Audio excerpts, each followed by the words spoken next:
स्वः तत्सवितुर्वरेण्यं भर्गो देवस्य धीमहि धियो यो नः प्रचोदयात्. Om Shanti Shanti Shanti. My dear friends, I am going to narrate the story of Maitreyi, the consort of Maharishi Yajnavalkya. This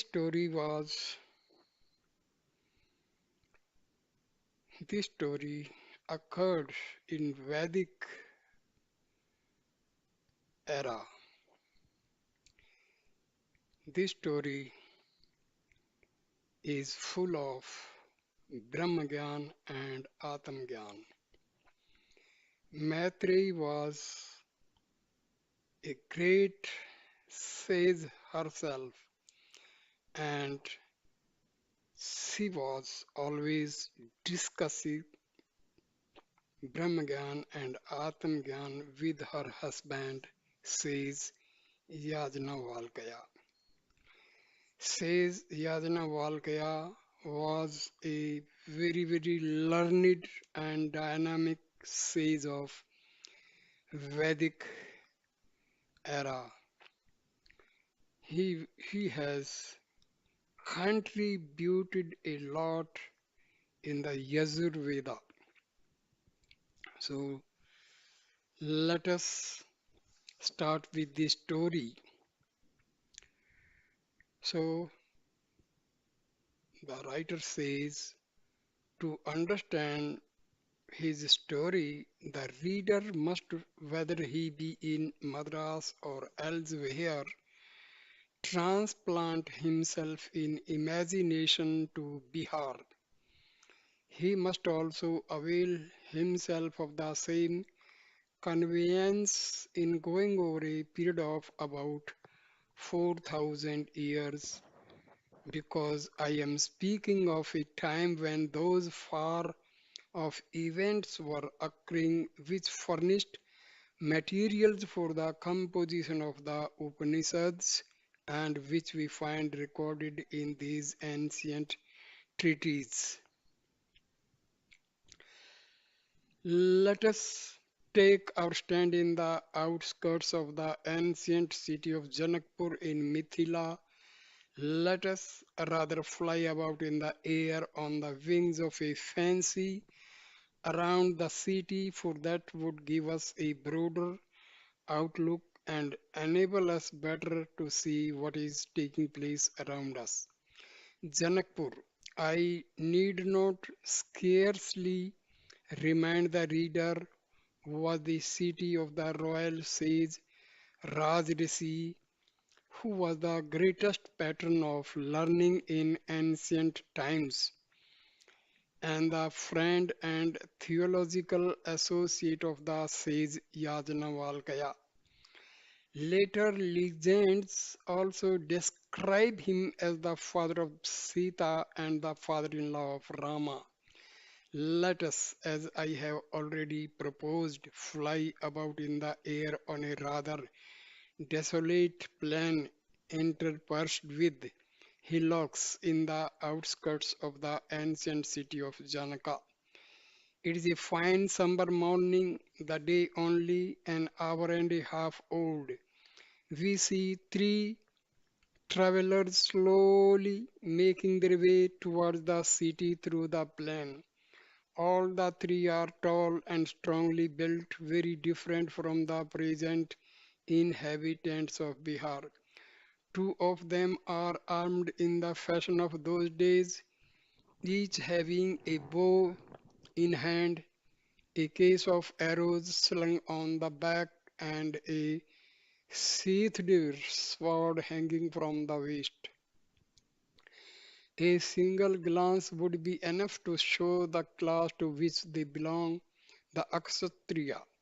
The third person, by the simplicity and neatness of his dress, The grave earnestness of his face and the exquisite purity of his speech could easily be recognized as a learned Brahman.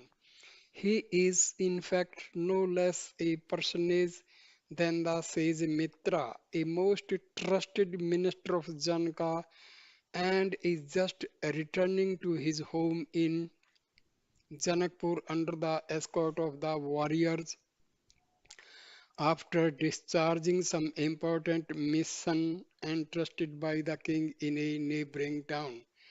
About the rank and duties of the two Kshatriyas we shall learn more as our story proceeds. At the present moment, let us hear a part of the conversation in which the three travelers seem absorbed. One of the Kshatriyas addresses the sage and says, Revered sir, since my return from Benares, I have been marking a peculiar anxiety in your face. Even now, I observe that your mind is wandering and getting listless in the midst of our talk. If you have no objection to speaking out to us, we shall be highly obliged by your letting us know the cause of your anxiety. Mitra, Yajnadatta, there is nothing that I would hide from you and Vishnu Mitra. Vishnu Mitra marked my anxiety on the very next day after the great meeting and inquired into its cause. I told him I would speak to him later on, but have not hitherto got an opportunity. Now that I have got both of you together and can speak undisturbed, I have no objection to opening my mind to you. Yajnadatta, what great meeting do you speak of? I was away and have heard nothing about it. When I started for Benares, I saw preparations going on in the palace for a great yajna. Do you refer to any meeting connected with the ceremony? Vishnu Mitra says, Your absence has made you a great loser. I have never seen another meeting like that, nor have ever heard of anything similar. Yajnadatta, which of our learned men spoke at the meeting? Vishnu Mitra says, None of the more eminent ones was silent, but the Lady Gargi's speech and that of the sage Yajnavalkya in reply to her questions are the most worthy of mention. Yajnadatta, what was the subject of discussion? Vishnu Mitra, no particular subject was fixed beforehand. Those present put various questions to the sage on a variety of subjects. They were like a torrent of rain in the rainy season. He had to touch upon different subjects in answering these questions. See, this story occurs in Brihadaranyaka Upanishad, the largest Upanishad of all. The Lady Gargi questioned him on the all-pervasiveness of Brahma and the sage Uddalaka on Brahma as the inner ruler, Antaryamin. As soon as I get leisure, I shall speak to you in detail about those questions and the substance of Yajnavalkya's answer to them. I have never before or since heard such a beautiful exposition of the divine nature as he gave on the occasion. Yajnadatta. What led the others to attack him? Mitra. He had acted rather indiscreetly at first, and that was what led to the attack. However, its result was very good. On no other occasion did Yajnavalkya's learning and spiritual experience shine forth so brightly as in that memorable meeting. He is yet a young man, only 30, if such is the splendor of his genius in the prime of his life. How great will it be when he attains the fullness of manhood? It is a wonder how the sage Vaishampayana could quarrel with such a worthy disciple of his and deprive of the rights of a pupil. Yajnadatta, I don't think that will injure Yajnavalkya anyway, nor will it cause any loss to us. Yajnavalkya was right in characterizing the Veda taught by Vaisampayana as the Black Yajurveda. I have heard that Veda from some of his pupils. Text and comment, mantra and Brahmana are so strangely mixed up in it that its study is like entering a dark room.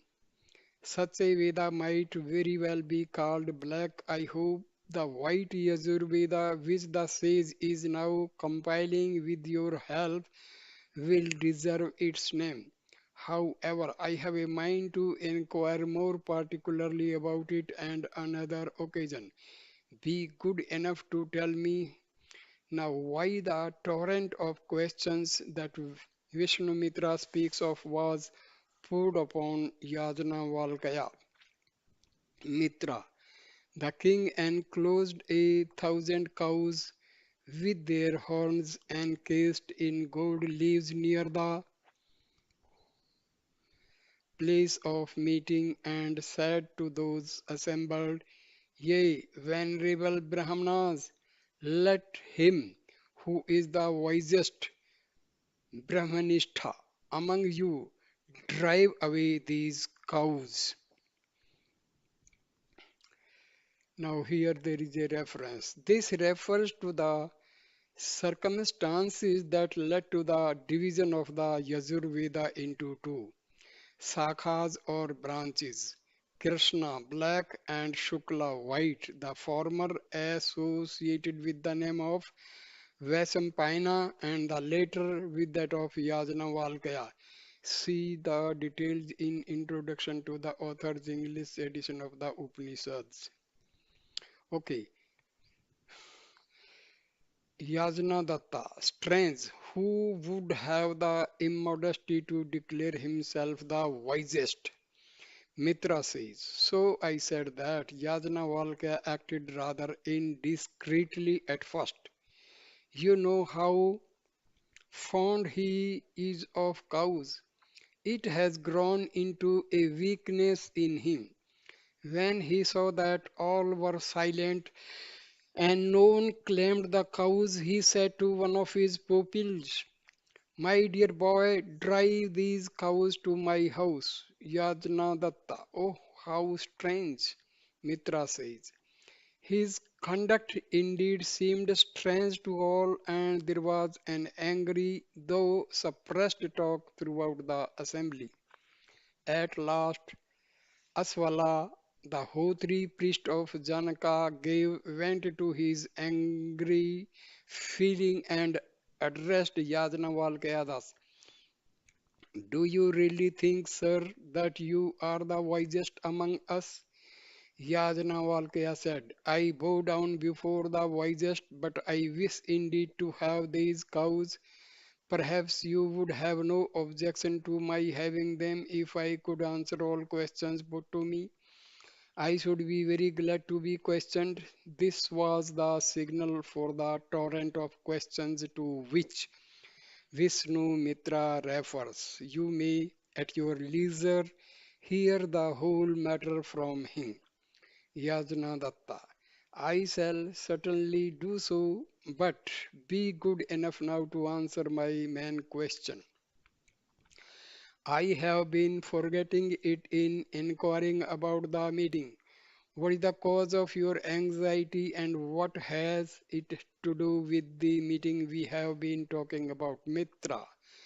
The cause of my anxiety is my daughter. She is now 18 and I should be glad to give her away in marriage. But I have failed in this. Vishnu Mitra, what can your failure mean? It is rare to find a girl so beautiful and excellent as your daughter. And then you have given her an education which scarcely any other young lady among us has received. I have often said to my friends that Maitreyi will very soon grow into a lady scholar and orator as eminent as her aunt Gargi. Can there be any difficulty in finding a match for such an accomplished lady? Our city is full of learned young men. Mitra, there is no dearth of learned and well behaved young men. My failure in giving away Maitreyi is not due to that. Maitreyi's education, which you have so much praised, stands in the way of her marriage. Yajnadatta, how, Mitra? You know that since his separation from Vesampayana, Yajnavalkya has been busy with myself in compiling a new Yajurveda. The small body of compilers meet every day in my house. In these meetings, we often put off our chief work and discuss spiritual topics such as the nature of Brahma, the mode of worshipping him, and so on.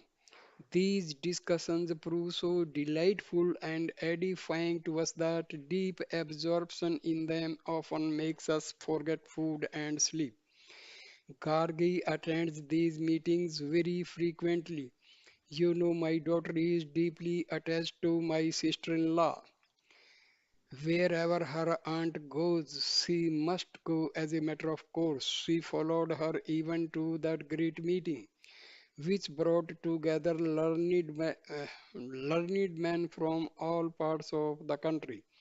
She could not indeed sit near Gargi but had to sit with the other ladies on the right wing of the great square, for Gargi had her seat in the inmost ring of the square among the most learned of the guests.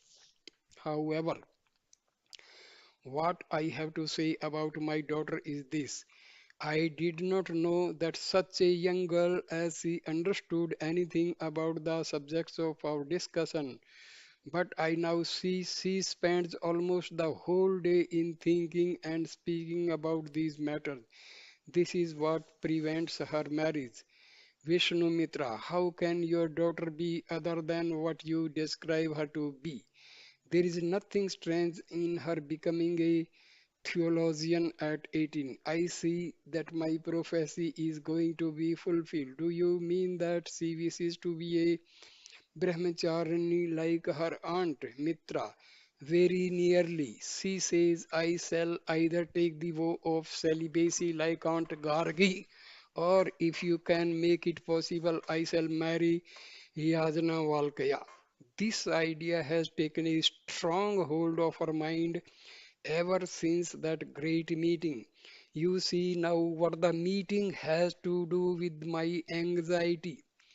Yajnadatta, I see, but I don't quite understand your difficulty. It seems to me that Yajnavalkya will only be too glad to accept your daughter's hand. Mitra, you say so only because you don't know Yajnavalkya's domestic life. Perhaps you know so far that he is a married man. He has married the daughter of my esteemed free friend Katya. This young lady is a worthy wife of Yajna Valkya in almost all respects. She is a most beautiful woman, very skillful in household management, and possesses above all such a soft and sweet disposition that once seen and spoken to, she can never be forgotten. Whenever I visit Yajnavalkya's house, she greets me in such sweet terms, and her face is brightened with such a beautiful smile in which modesty mingles with the heartfelt reverence that I cannot avoid thinking of her as a goddess in human shape. I understand that Yajna Valkya is deeply attached to this excellent wife. I cannot think of impairing this domestic happiness by bringing about a second marriage, even if he should be induced to contract one. Especially my daughter is young and inexperienced. I cannot be sure that she will always act discreetly. Vishnumitra, you used an almost in describing the Lady Katyani. Will you kindly tell me what you mean by it? Mitra, smiling, in saying that Katyani is a worthy wife of our young sage in almost all respects. I mean that though accomplished in all other ways, she feels no interest in theological subjects. She is always busy with household matters, serving her husband and looking after her children. She has no learned inquisitiveness like my daughter and sister-in-law, Yajna Datta. Then I see there is room enough in Yajnavalkya's house for our Maitreyi. She would fill up that portion of his happiness which the Lady Katyani has left unfilled. Mitra, to fill up that portion or leave it unfilled is Yajnavalkya's own concern. Why should other people meddle with it? Even while uttering the last sentence, Mitra stopped and gazed awestruck towards a certain direction.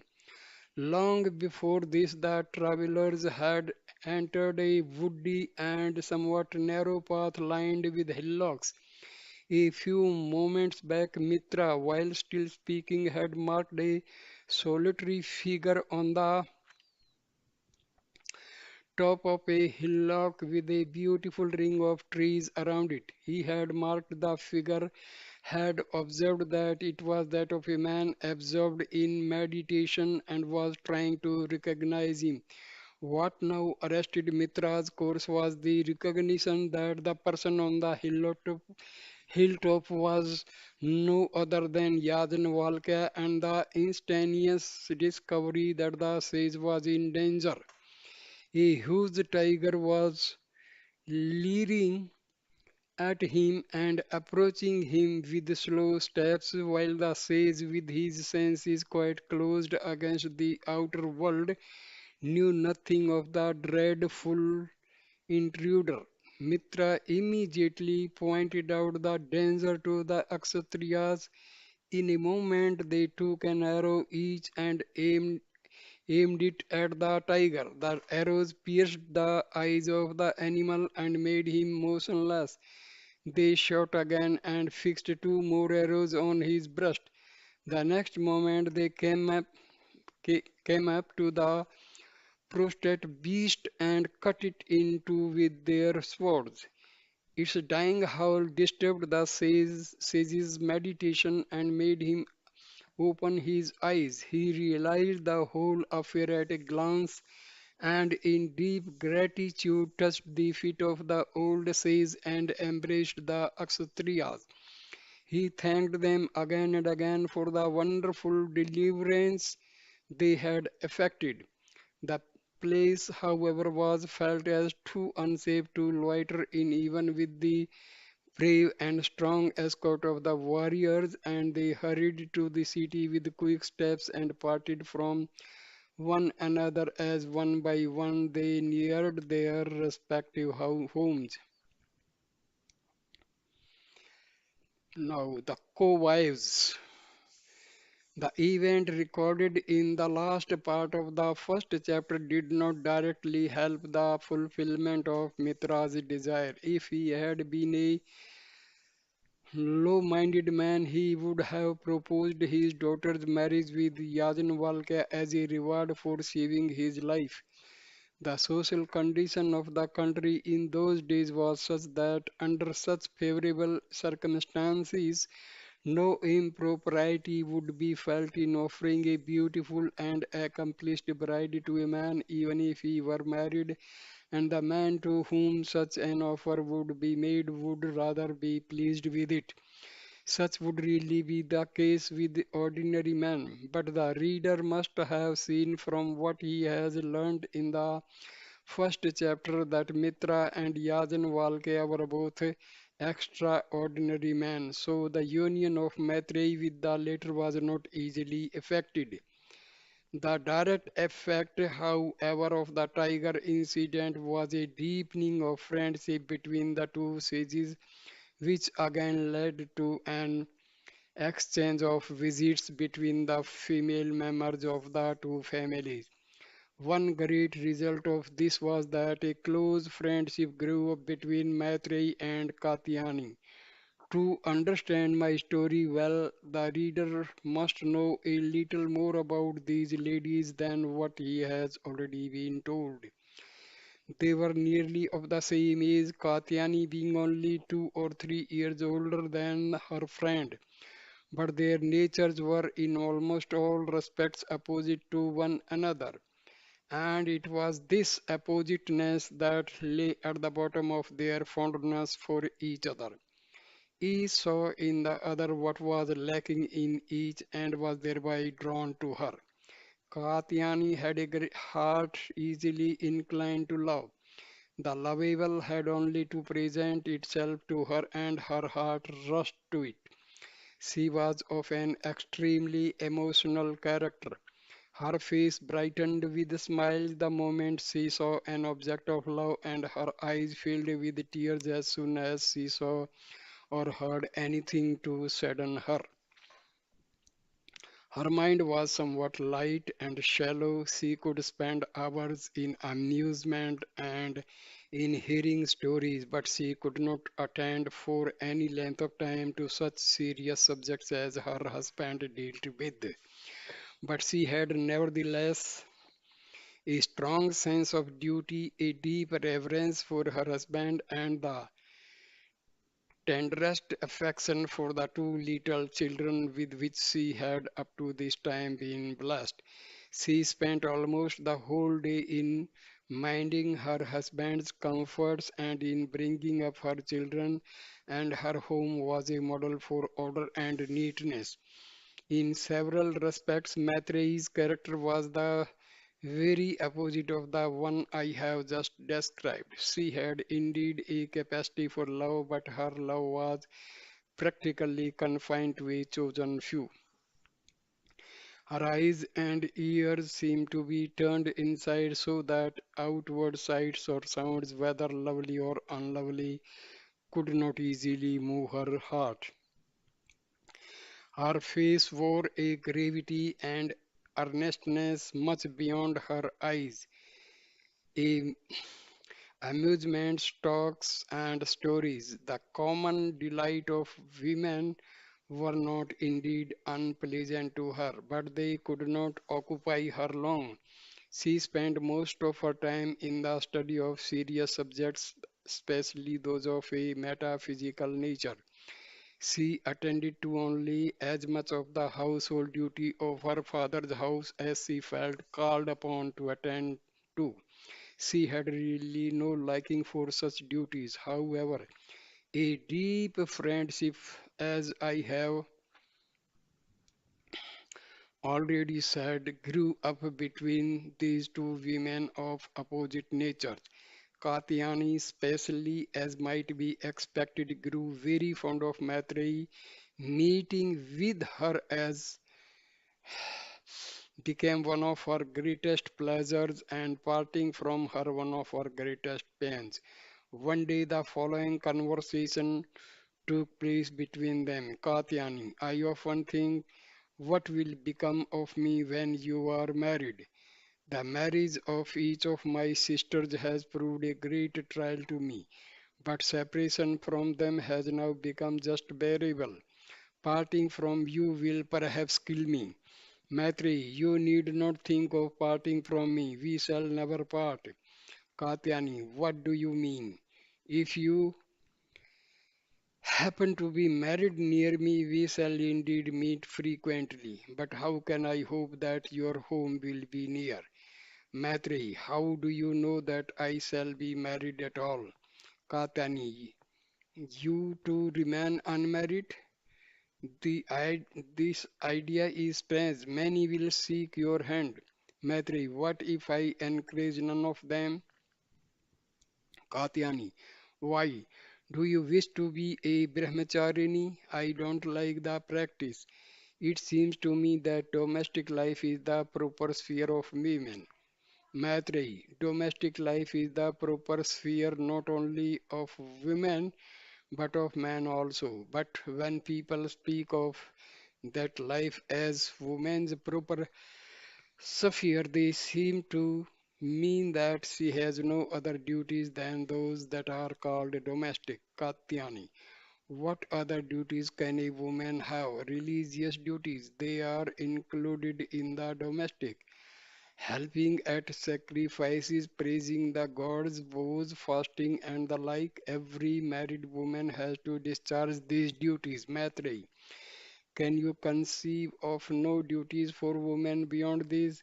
Is not acquiring the knowledge of the self, Atmagyanam, an important duty? Katyani. Yes, that is the duty of the learned, but how many learned women are there? It is only ladies like your aunt who have time and ability enough for such pursuits that can strive for acquiring self-knowledge. It is mainly the duty of man. Maitreyi, it is only in man that the self exists, or is it in women also? Katyani, smiling. Certainly in women also, otherwise, how could we see, hear, and understand? Maitreyi, is it equally in both or more in men than in women? Katyani, smiling again, equally in both, there is no difference between the sexes in this respect. Maitreyi, and there is no liberation without the knowledge of the self. Yajnavalkya's wife does not need to learn this from me. Katyani, no, I have heard this too. Maitreyi, and is it also true that liberation is worthy attaining both for men and women? Katyani, yes, there is no doubt about it. Maitreyi, then why are women so forgetful of liberation, and why do they think of the pursuit of knowledge as the special duty of man? Women should indeed mind domestic duties just as men attend to the acquisition of wealth and other worldly duties. But the difference is that while men, notwithstanding their worldly duties, do not forget that the attainment of liberation is the main end of life. Women, when they have done their domestic duties, think they have done everything required of them. Can self forgetfulness go further? Katyani, you are quite right, my dear. Your words seem to open my eyes. The difference of sex makes the worldly duties of men and women somewhat different, but there is no such difference in the self. The same great self is in all, so I have heard, therefore it is equally the duty of man, both men and women, to strive after self-knowledge, after the attainment of liberation. Your words have made this truth clear to me today. My husband told me all this long ago, but I did not understand him then. I now see that it is their own fault that women do not try to acquire the knowledge of higher subjects.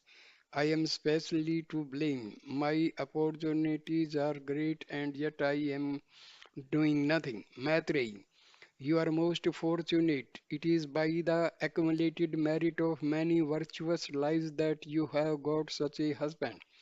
I wonder how women, especially those of the higher classes, who are allowed to choose their own husbands, come to select only wealthy and pleasure loving young men as the partners of their lives. Why don't they seek such learned, thoughtful, and saintly men as your husband, such as may help them in attaining liberation?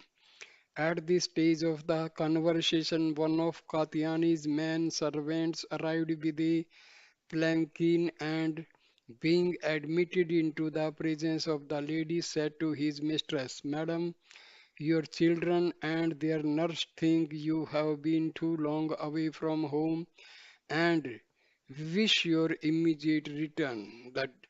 Day is nearly spent and your planking is ready. What are your orders? Katyani rose as she heard this. It was the first time in her life that she had spent such a long time in conversation on spiritual matters. Now, the very mention of her children and the thought that so many things at home required her care and supervision made her mind restless, and taking a hasty leave of her friends at Mitra's house, she hurried home under the escort of her servants. While busy in household duties, Katyani could not but turn her thoughts to the important conversation she had with Maitreyi. Its more thoughtful portion its more thoughtful portion, however, became gradually more and more dim and hazy to her. But her mind turned again and again to that portion of it in which Maitreyi had condemned the bad selection of husbands by high class women in general and expressed deep admiration for her own husband. She connected this with Maitreyi's expressed desire not to marry and with what little she had heard from the other female members of Mitra's family about Maitreyi's disinclination to marriage. All this naturally led her to ask herself, can it be that Maitreyi would be glad to be my husband's wife? Ah, what a beautiful union would it have been! What a help would each have been to the other's liberation. I am a most unworthy wife of Yajnavalkya. But these feelings continued only as long as the union of Maitreyi and Yajnavalkya seemed something that might have been but was now impossible. When, however, from certain indications she found out that in some quarters it was thought of as something quite possible and even as something that ought to be promoted. A struggle of a serious nature began in her soul. Its character can be better imagined than described. It made her restless for days and weeks, but at last her soul triumphed over it. How how full and glorious the triumph was will appear from her subsequent conduct. She had not yet mentioned the matter in her conversations with her husband, but she had been observing that ever since the tiger incident, two gentlemen whom she did not know personally came to see her husband very often and had sometimes long conversations with him. They were no other than the two Kshatriyas who had saved his life. One day, seeing him close,